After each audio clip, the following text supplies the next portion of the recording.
the full address in terms of what our intentions are. But as you guys are probably aware, I had to have a cardiac procedure inconveniently about 5 weeks ago. The news is good. I'm feeling very good. Recovery time for this is about 6 months though, so I'm probably going to be a little bit under energy this year compared to some previous years. And it's good because a lot of people have stepped to the fore to help out this year, which is an encouraging sign. So really the key ingredient to remember is it's always the last full weekend in June, and this year makes it particularly late, so it's going to be the 28th and the 29th. And we'll talk a little bit about the actual 4 days that are involved and what we do on all of them. But what I want to do is just emphasize that we're going to continue in the standard category that we compete in and have competed in for a number of years, which is the 3A category, which means we can have 3 simultaneous high-frequency stations on the air.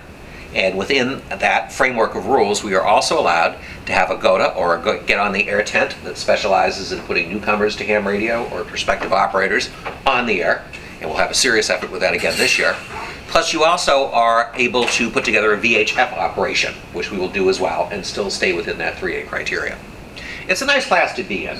In terms of the number of people that compete, it is the biggest of the classes. Now, one of the obstacles we're facing this year is a couple of particularly good souls that used to operate us in the past have had to move on. So you've heard Ernest talk about our good friend AT, who used to play a number of roles with us. So AT used to be great at putting up the antennas with me. He was also a very patient participant in the GOTA operation, where he was one of our principal mentors. He will be missed. Also, Tony O'Connor, who used to do a major effort in the GOTA 10 as well, is not going to be with us as well. So I don't know whether he's been in contact with you, John, but he did move into an area which I scoped out for him. He's down in the Durham, North Carolina area in the vicinity of Duke. And I said, you know, they've got a couple well-known ham clubs down there. So I don't know whether he CC'd you on the response he gave to me. He goes, yeah, the 2 clubs you pointed out to me, they merge and they put on a heroic effort. They operate AA, QRP, CW. Well, I think he's going to be reduced to cooking up hamburgers at this field day this year, but what are you going to do? So I couldn't cajole him into coming back up north. There you are. You can always operate 1A. That's a thought, you know, really. All right, so other things. We, over the years, have acquired a lot of equipment for field day. Every year, though, we're chronically short 1 or 2 items. Last year, we didn't really put up a VHF tent, and it's been suggested that we do that just to give a little bit more credibility to the operation. So I am looking for another tent. Now, in the club inventory, we have some screen tents, but if you've ever seen these guys, they're more for giving you a nice dining experience when there's a lot of bugs out. If you get a torrential downpour, you really have to sling tarps all around them to keep the rain from infiltrating the tent. So, if anyone out there has a tent they can volunteer to the effort, it would be appreciated, because in the end we need 5. The club owns 3 pop-up tents. Fred always donates his red tent for the GOTA station, so if anyone's got a nice tent that they can contribute to the effort, we'll be all ears on that one. I used to have another tent. I'll look into it. Yeah, see. And, you know, we can check Ernest at it, because I think you still got a couple of the screen ones on inventory in a I got pinch. 3 screen ones. Yeah, because what we could do is do one of the big tarps like we did one year, but we can put it in that little grove where there's plenty of trees to tie the tarp off to, so that might work out. The other thing that we're always looking for, and, you know, we bring this up because year after year, with all the storms, people have added more generators to their inventory. We have in club member possession 4 Honda 2000 EIs, which are just superb generators. They make very little noise. We've never gotten a complaint from the neighbors in the middle of the night over the commotion that we're making because the generators are so quiet. And the joke is that you can have a conversation standing right over one of the generators without raising your voice, but the only thing you have to worry about is being drowned out by a Coleman generator 200 feet away as you do it. That's how quiet they are. So if anyone's got a generator they can spare to the operation, it would be appreciated. John has a nice generator. It's a classic OHAS, which is a very good brand name. It just weighs a couple 100 pounds. It's a bit of a chore to lug to field day. So what I'm really looking for is a backup generator. So if anyone's looking to buy a generator, we'll be happy to give you advice, which is get one of those Hondas. If you've recently purchased one and want to volunteer to the effort, that would be greatly appreciated. All right. Again, because I've been a little bit incapacitated and I'm just coming up to strength now, we have sort of given out the assignments in terms of who's going to be leading what effort. And really, it's important that we have a bunch of folks who know what they're doing, are experienced and very competent in the operation of their stations, and can put together the teams that will operate out of them. So this year, we are going to be joined by John, who's going to be returning. So no trips to Nantucket this year, right? No family reunions. Okay, no good. Children being born. No new children being born. No babies in June. All right. So nothing trivial will get in the way of his field day commitment this year.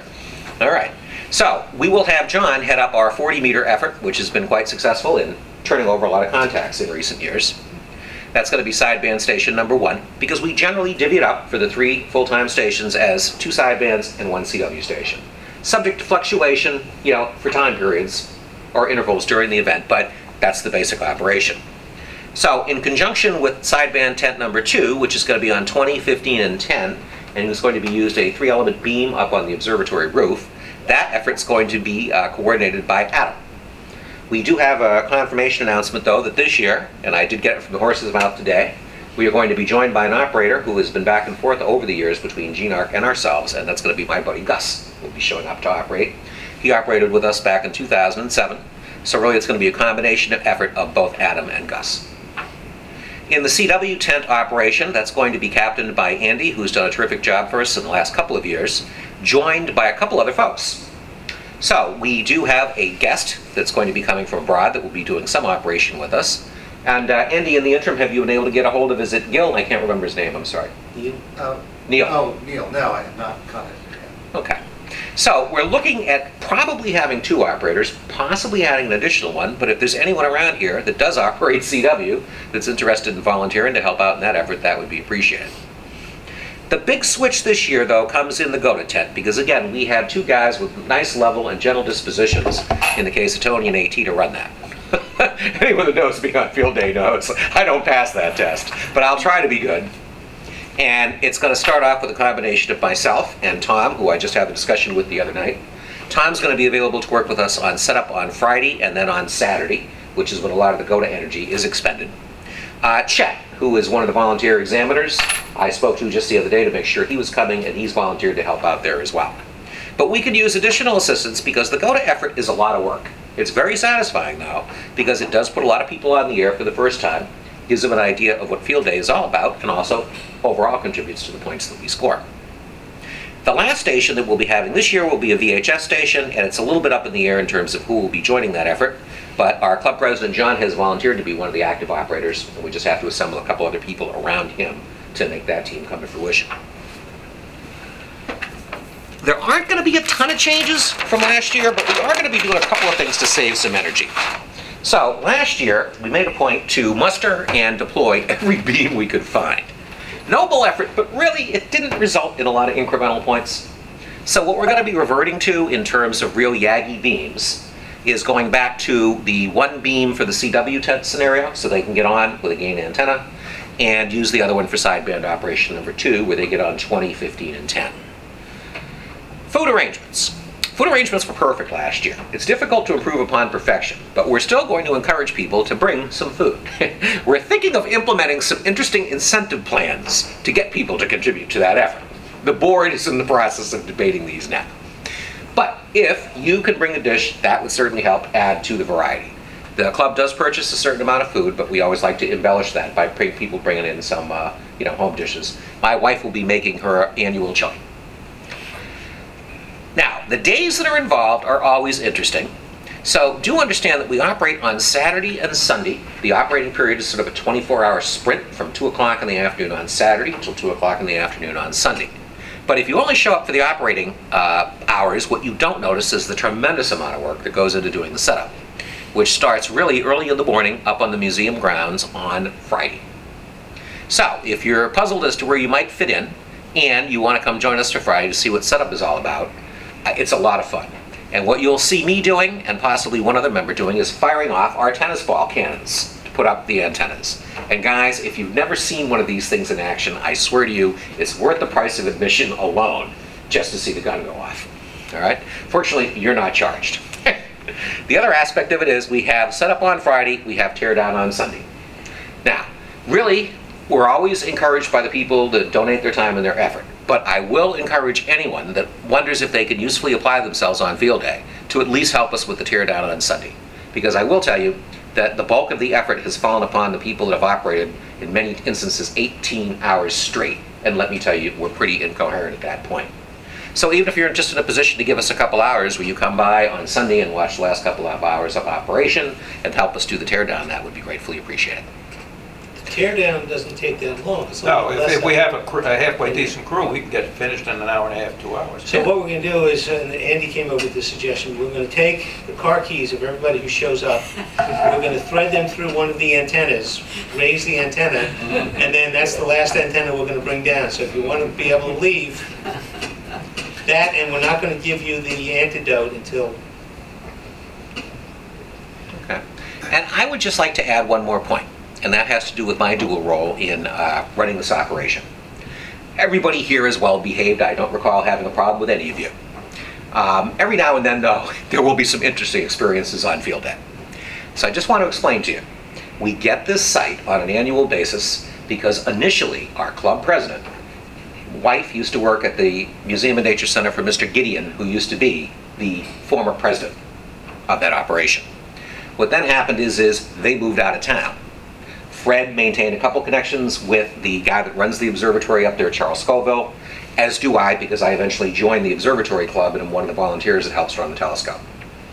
The reason we get invited back there every year, guys, is I donate my time and I lobby heavily for the effort. So let me just explain one more thing to you. I am always there in a dual capacity. One is as field day captain. Two, as is, I'm your babysitter. If I ask you to do something, I expect it to be done, regardless of which of the two roles that I'm in. But if at some point you see me tell someone they have to leave, just understand that's part of my responsibilities. But none of you guys are likely to be the targets. We're just talking about casual people who may show up, get a little too toasted, make a little too much noise, and may have to be sent on their merry way. So that's our introduction. We'll have a lot more in-depth presentation that goes into a lot more detail in June. Most of you guys have been through the experience, but even if you have, or if you're a newcomer, does anybody have any questions they'd like to see addressed now? What about digital? Yeah, we're going to do digital. Now, in talking to Gus today, Gus has volunteered to bring his Mach 5. Now, we have to make sure we watch Gus that he doesn't turn it up to 200 watts. Is what 5? He's got a Mach 5. I don't know what that is. Ernest, you've got the equivalent rig, right? Yeah. It's the, is it the ISO line? I'm trying to remember. No, okay. This is the nice thing about this one, though. For digital purposes, you can run this thing at 100% duty cycle effortlessly. And doesn't give off smoke. It just churns right along. Because I've told you, he's used that thing repeatedly during contests. So, there will be digital. How we organize it, how we deploy it, and the amount of time we dedicate it to it, that's what we got to figure out between now and field day. But there will still be a digital presence this year, for sure. Yeah. Anybody else? I want to add Yeah, good. 2 things. I'm done. One is, one of the things that's been very successful for us in the past was getting people on the air in the go-to tent. We got a lot of points for that. Some of our long-term go-to operators, you know, the go-to victims, if you will, aren't going to be there this year. Or they no longer qualify because they've got their licenses. Or they don't live around here anymore. So you've got to find people that you can get to come up there and get into and operate on the go-to tent. Be the non-hams who operate, who get on the air from the go-to tent. It's especially useful when you get people who are under 18 because we get extra points for under 18. But please start talking to your friends, relatives, neighbors, whatevers. Find some people who will come up and operate. Even if they get on the air for only 1 or 2. It's desirable for them to get on for 20, but even if they get on for 1 or 2, we've got to get people because last year we weren't keeping go-to in operating the whole time. We just didn't have the people. So please. And I did want to add that one of the things we're looking at doing this year, it probably doesn't affect any of the people in this room, is instituting a rule that says if you want to get on to 3A HF, you got to do some work. You can't just show up and say, okay, I'm going to, I want to operate. If you want to get on in the 3A, you have to come for the setup or you have to come for the takedown. And we got to figure out how to enforce the takedown side of it, obviously. But that's why Andy's idea with the keys. But we have to do that because Terry can't do the amount of work he's done in the past. We don't have AT, who is very busy, who's very active in the setup and the takedown. We have got to have more people participating in that effort. So. I am pleased to announce, to conclude this though, that the voice of the go-to tent recorder, Melissa Martin, will be returning this year. It's amazing what you can get in devotion from your daughter when you co-sign her condominium mortgage. Don't anybody mention that to the AWR, hello. Yeah, that's a paid position. All right, thank you. And now, Bill,